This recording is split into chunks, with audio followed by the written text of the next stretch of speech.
Okay, good morning everyone. Minasan, konnichiwa. Zamarai Engineer Des. So let us continue our discussion for managerial accounting this new year 2022. We are now going to start with module 3.03, and that is under chapter 3 on topic system design, activity-based costing.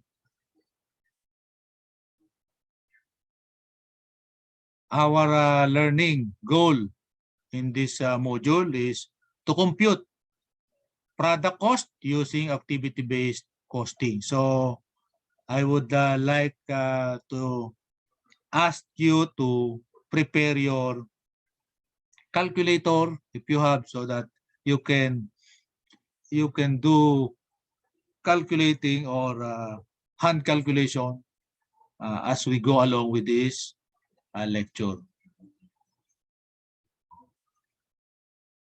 Our topic is product cost. No, we have to compute product cost under the activity-based costing. So we have already discussed different types of costing. Okay?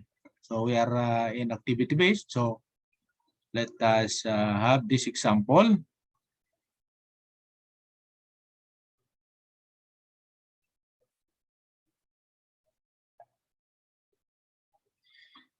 So computing overhead.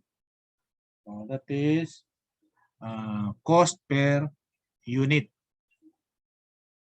So for example, we are a company who is producing DVD and CD, di ba? So last time we have that example of a company who is producing two types of product, DVD and CD. But now this example is particular for DVD units. So DVD units, I don't know if you know what is a DVD. A DVD is a storage memory system, which is circular, no? So I think you know, because there are movies, there are vendors, no, famous in our neighborhood. They are saying, "Sir, bili na DVD, DVD." Di ba? Very famous siya, naglalakad dyan. Okay? So anyway, so we have activity and activity measures. As you can see in your naka-record to. Hindi kayo. In your monitor, paki-off lang ang sound kasi naka-record diyan, lalabas yung sound nyo at pati yung inyong mukha lalabas, no? Activity and activity measures. As you can see in the table, we have the next column, expected activity, and then the next column, activity rate, and then the last one is the amount. No? So here, you can see there are several activities in production of DVD. So we need labor-related activities. As you can see in the table, machine-related activities, machine setup, okay? Labor is different from machine setup.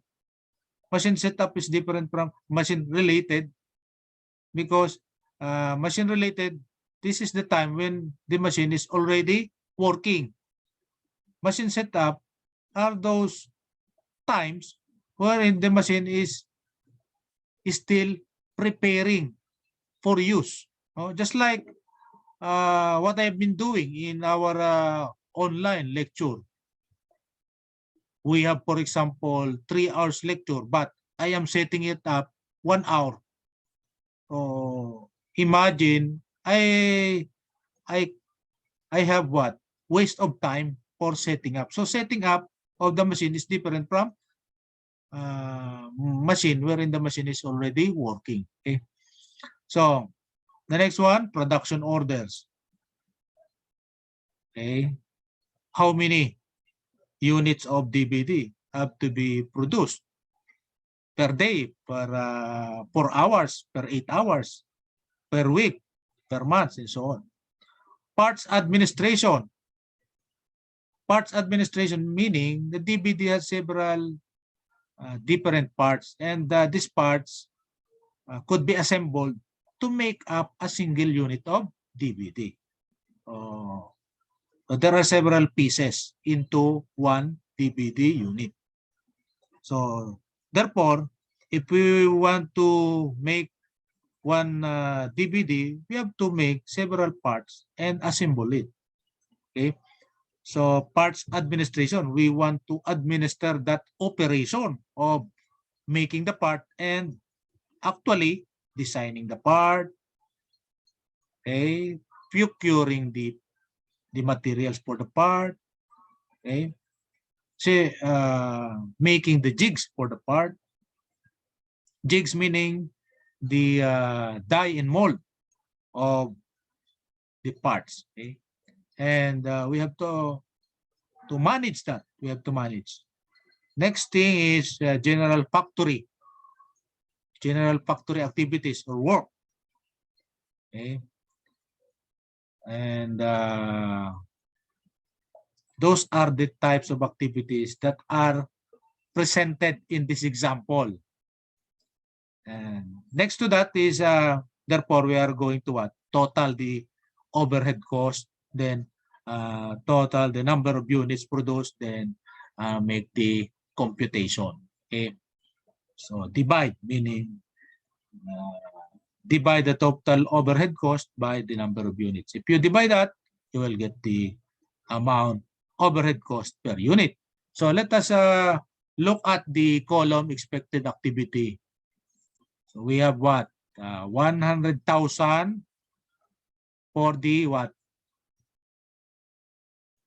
For the labor related, and then 300,000 for the machine related. What is the difference? 100,000 is direct labor hours. As you can see, DLH, direct labor hours. S meaning plural. Direct labor hour, direct labor hours, plural with an S. For machine related, we have what? Machine hours. This is plural, machine hours. Okay? For machine setup, number of setups, or for example, 3,000 here. 3,000 setups, okay, of machine. We made 3,000 activity of setting up a machine. Okay. Then next one is 800 orders. Okay. 400 parts. So 400 different parts. It's too much, no? One single DVD unit has 400 different parts. Okay. And then 300,000 machine hours or for general factory activity. Okay, so those are the given, and we have what? The next column is activity rate with, for example, $1.6. Okay, the next one is $2.1. So these values are actually from the accounting or from the purchasing, okay, or from the production manager or supervisor who will what? Compute this. So in our end, in our accounting activity, this has to be computed. Okay, activity rate.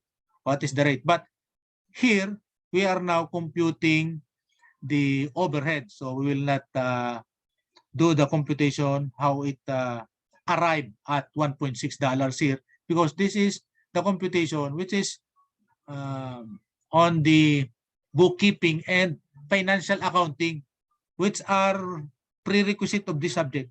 Okay. By the way, I will remind everyone that you can review financial accounting on my channel. Okay. So we have what? The next one is 400 setups, $400 per setup. So it definitely cost a lot. Okay, $400 per one setup of equipment. Then and so on. What will you do is to get the amount, the amount here, the last column, to get the amount in the last column, you have to what? To multiply the expected activity by expected rate. So multiply. So multiply 100,000 times 1.6. Use your calculator, please. Use your calculator so that you can have practice. Okay. So that will give you the amount. So put the result here. Then 300,000 times 2.1. Okay. Use your calculators. Then you will get the result here. Put it here.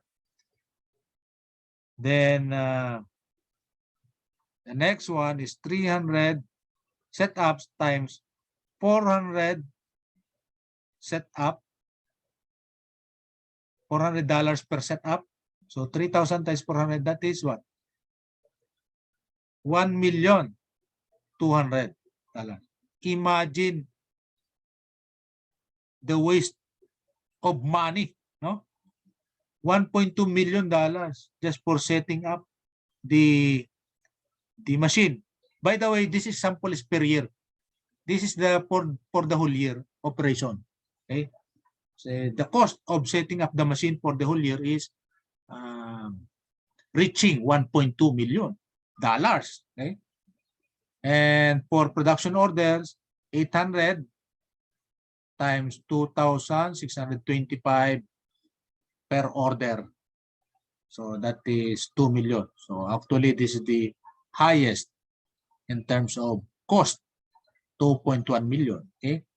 And then administration of different parts, 400 parts, $500 per part. So if you multiply, it amounts to $200,000. Very big amount. This is about 10 million pesos. $200,000 is about 10 million pesos. Okay, very big amount. No, just for parts administration, you just have to manage the parts. Okay, for the whole year. No, so general factory 300,000 times $2 per activity rate, then you will what? Have 600,000. So if you total all of this, use your calculator. Again, use your calculators. You will get what? 4,890,000.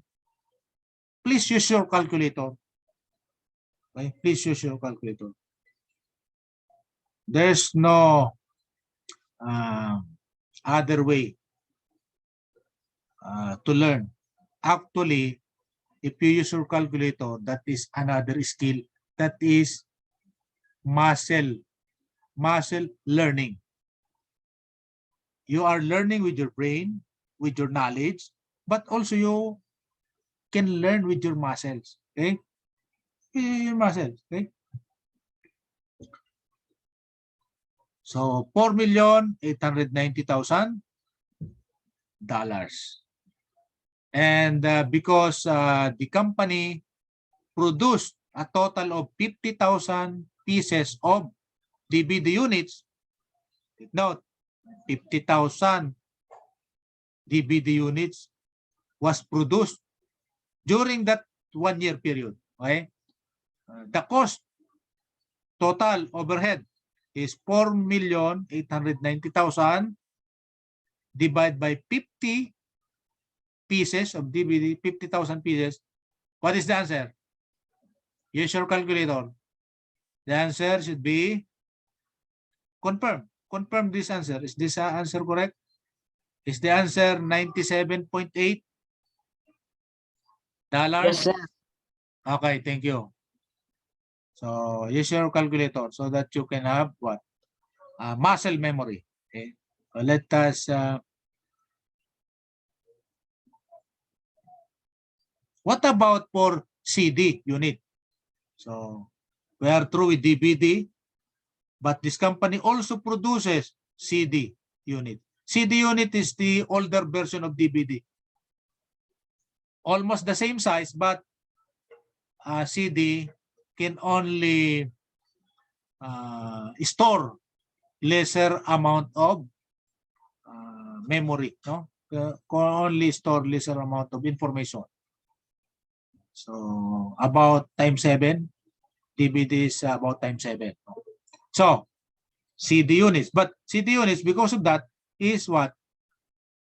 Cheaper. If you buy CD, it is cheaper than DVD. Okay, now let us again recall all the activity and activity measures. What do we mean by activity?